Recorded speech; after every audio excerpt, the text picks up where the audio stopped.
Welcome to Contemporary Issues with Dr. Brovkin. Today I'd like to talk about Russian-American relations in the context of elections in the United States. Or to put it in different words, Trump or Harris versus Putin.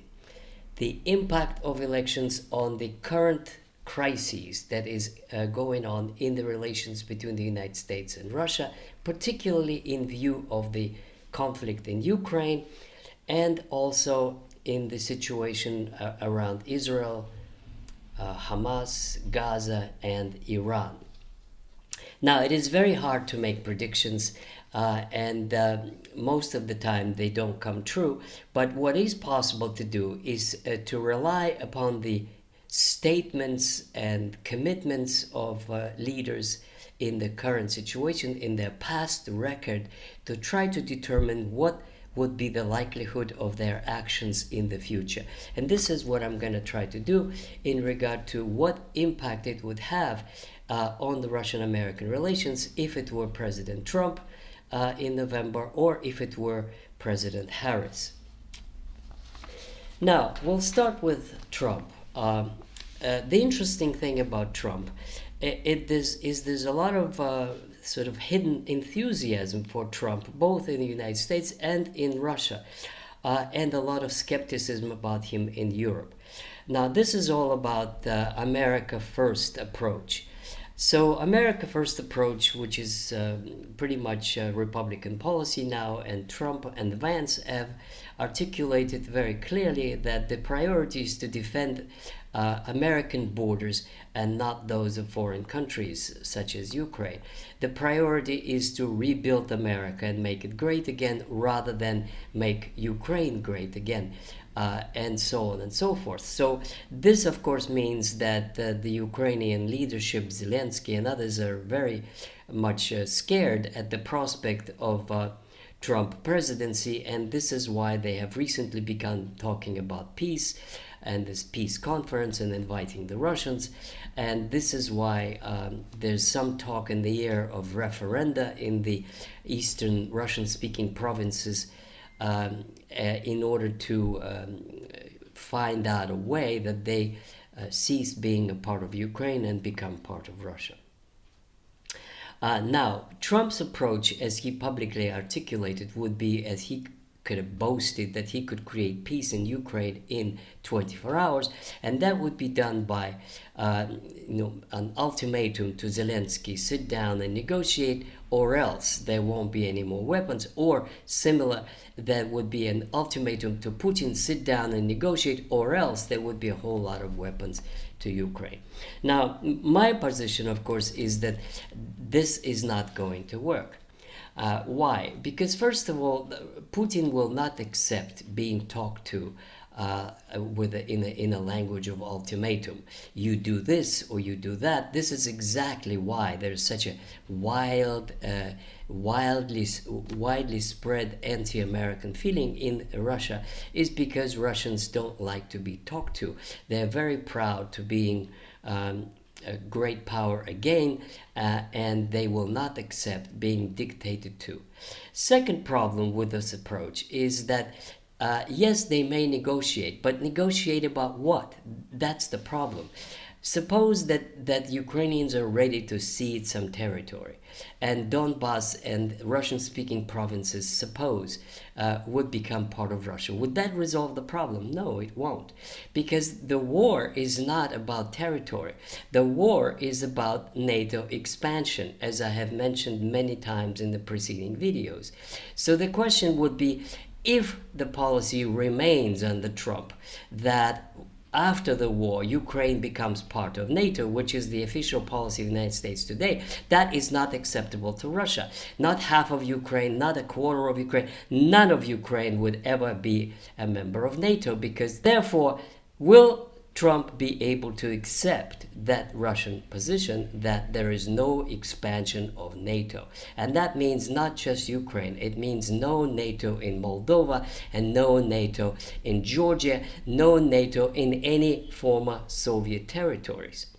So I think that Even if Trump were willing to agree to something like this, which I doubt, the Congress will not, and the whole American establishment will not accept any limitation on American power and any limitation of expanding NATO. So therefore, this would be, if Trump were to pursue this policy, it would be a matter of escalation, and how many more times can you escalate before going nuclear?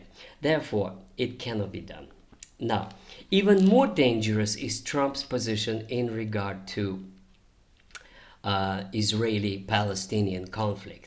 First of all, Trump ignores completely the suffering of Gaza people, the Palestinians there, and he gives basically a blank check to Israel. He's trying to outdo Biden in his support to Israel. There's a kind of competition between the two major parties in the United States. Who is going to be better serving Netanyahu and his imperial ambitions? In that kind of context, Trump is known, he's on record of being very, very hostile to Iran. And therefore, this is a zone of a very serious potential conflict with Russia. Let me explain it like this. My belief and my understanding is that Russian relationship to Iran is the most important relationship of all countries, even more important than with China. Why is that? China is good because it's buying Russian oil and gas. And since Europe is not buying, that is very important. But other than that, there's also, trade, which is only 3 times smaller than trade with the United States. China is important, but Iran is more important. Why is that? Because for centuries, Russia was trying to get an access to the warm seas.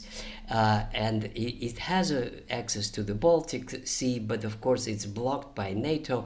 It has access to the Black Sea, which is blocked by Turkey and NATO. And even if they go Russian ships to the Mediterranean, they are blocked at Suez or at Gibraltar. In other words, it's not a real access to the big seas. Now, with the rail that is now being built through Azerbaijan, Russia and Iran, with the strategic partnership that has been established of these two countries, Russia has access to the sea, to the Indian Ocean. Real strategic access to the Indian Ocean. That is tremendously important to Russia, more than any restoring relations with the United States and with Trump. Now, recently Shoigu went to Tehran, and there's been talk of a treaty that is being prepared to be signed at the BRICS summit in October.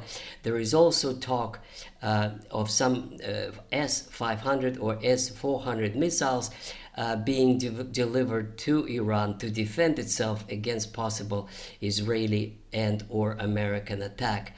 And that Iran is also supplying the drones to Russia that are used very effectively in the war in Ukraine. In other words, the strategic partnership is almost like an alliance between the two countries that need each other.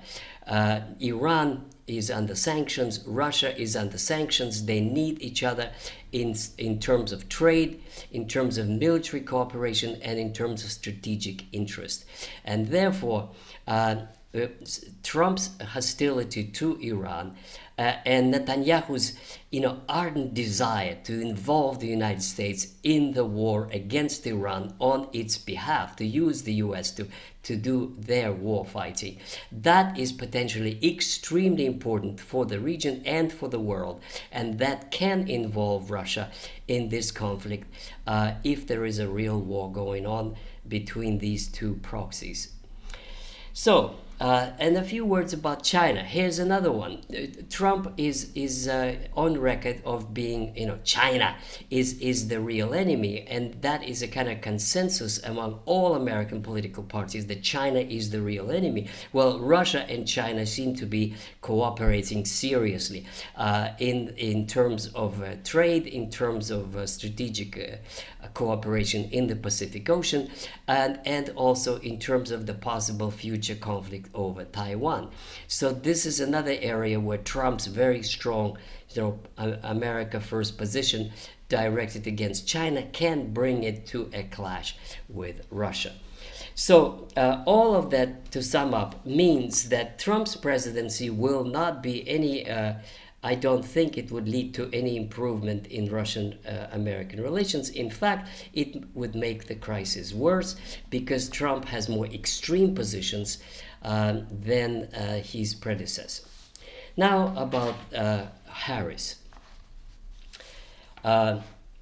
Harris' presidency, what would it be like in terms of relations to Russia and in terms of its impact on policy in Ukraine and U.S. policy towards Israel?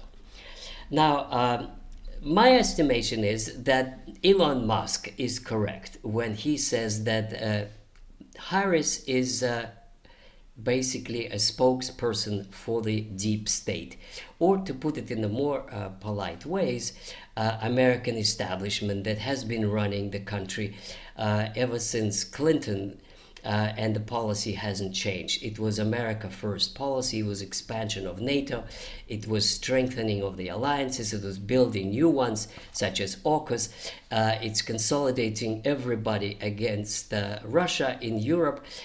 This policy is not going to change under Harris. Now, moreover, if we look at who Harris is, she is a person who has no foreign policy agenda. She has never spoken about it. She always repeated what Joe said is the good thing. Allies is a good thing. Her foreign policy goals are not clear, but they're most likely to be those of the Democratic Party and of the Democratic establishment, and she's going to do what she is told to do. She is really a person of domestic agenda, and her domestic agenda is well known. It is summarized very well by all kinds of specialists. She's really interested in abortion. That's really what gets her going and excited in her speeches. Abortion, abortion, abortion. Stop having babies. Or kill the babies that are not born, because that's the right, or that's considered to be reproduction right. That should be called non-reproduction right. Now, she's also interested in supporting Black Lives Matter and financing the police and all kinds of other leftist causes, LGBT agenda and the diversity and equality and the equity. She always speeches about, promoting equity and supporting the underprivileged and all that stuff. So she's a really leftist, domestic agenda person. That's what she is. How will that affect policy in Ukraine? I think it's just going to be more of the same. It's going to be Biden's policy continued. And any decisions would be made behind closed doors by the establishment, by the leaders of Pentagon and intelligence agencies and the economic interests, and it would just go on as it is. Now, what's wrong with that? Nothing wrong with that. It's pretty much going to be what we have, because these people want to support Ukraine and inflicting as much damage as possible to Russia. They want to expand NATO, but at the same time they are realists and they don't want a real nuclear war with Russia. So they will try to maneuver between these two goals, expanding NATO, supporting Ukraine as long as it's possible, because it doesn't cost them that much. And if Russia wins, well, they probably will have to live with this, but without going to the nuclear confrontation. In other words, comparing the two, I would say that there is no fundamental difference between them, because American establishment hates Russia, as I explained in my quite popular video beforehand, in a few weeks ago. But at the same time, if there is any comparison, it would be that Trump looks to be more dangerous, more inflammatory in terms of speaking to Putin as a kind of demands and ultimatums, in terms of unlimited support for Israel, and in terms of his his personality, the kind of self-confidence and sometimes arrogance and narcissism and desire to be the one who calls the shots. So that's pretty much my take on these things. Thank you very much, and I'll see you next time. Subscribe to my channel, and I'd like to remind you that my channel consists of several playlists, and they cover a lot of spectrum of different topics, such as war in Ukraine, Russia under Yeltsin and Putin, Russia under the communist regime, Russian history, AP European history, and it goes on into the Enlightenment and World War I and World War II, and many other topics that I have covered in the past years. Thank you very much, and I'll see you next time. Bye bye.